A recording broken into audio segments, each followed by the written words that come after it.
جس سے محمود غزنوی دوسرے غلاموں کی نسبت زیادہ محبت کرتا تھا، تو دوسرے غلاموں نے اس بات کو محسوس کیا کہ ہمیں اتنی اہمیت نہیں دی جاتی جتنی اہمیت ایاز کو دی جاتی، تو انہوں نے اس پر اعتراض کیا۔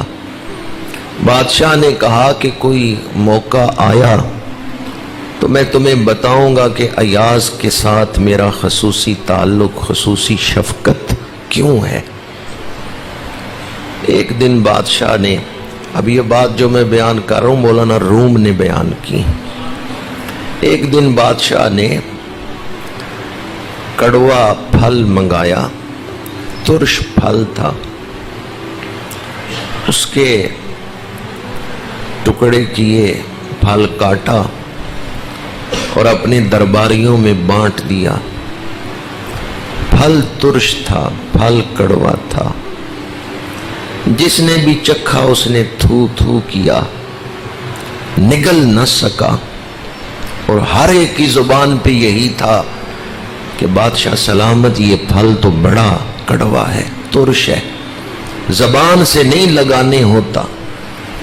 لیکن بادشاہ نے دیکھا ایاز مزے لے لے کے وہ پھل کھا رہا تھا۔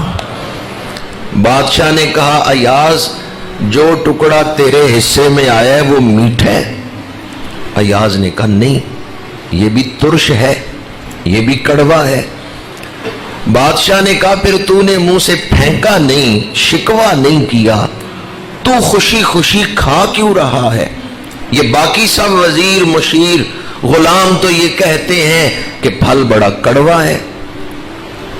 ایاز نے کہا جس ہاتھ سے آج کڑوا پھل مجھے ملا ہے، اس ہاتھ سے بڑے بڑے میٹھے پھل بھی میں نے کھائے ہیں، بڑی بڑی خوشیاں اس ہاتھ کے ذریعے مجھے ملی ہیں۔ آج اگر غم آ گیا، مشکل آ گئی، کڑوا پھل مجھے اس ہاتھ سے ملا، تو پچھلی زندگی میں جو میٹھے پھل ملے ہیں ان کا تقاضا یہ ہے کہ میں شکوہ نہ کروں، میں گلہ نہ کروں، میں شکوہ نہ کروں، میں شکایت نہ کروں۔ آج کل ہم جن حالات سے گزر رہے ہیں، ٹھیک ہے پریشان کن حالات ہیں، لیکن پچھلی زندگی پہ غور کریں، ہمارے مالک نے کتنی خوشیاں ہمیں عطا فرمائی، کس قدر آسانیاں عطا فرمائی۔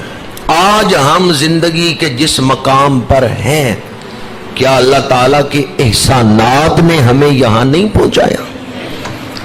تو اگر کوئی دکھ کا مرحلہ آ جائے تو شکوہ نہ زبان پہ آئے، اس دکھ میں بھی ہمارے لیے ہی بہتری، اس مشکل میں بھی ہمارے لیے ہی بہتری ہے، ورنہ پروردگار کبھی انسان کو دکھ میں نہ ڈالے، مشکل میں مبتلا نہ کرے۔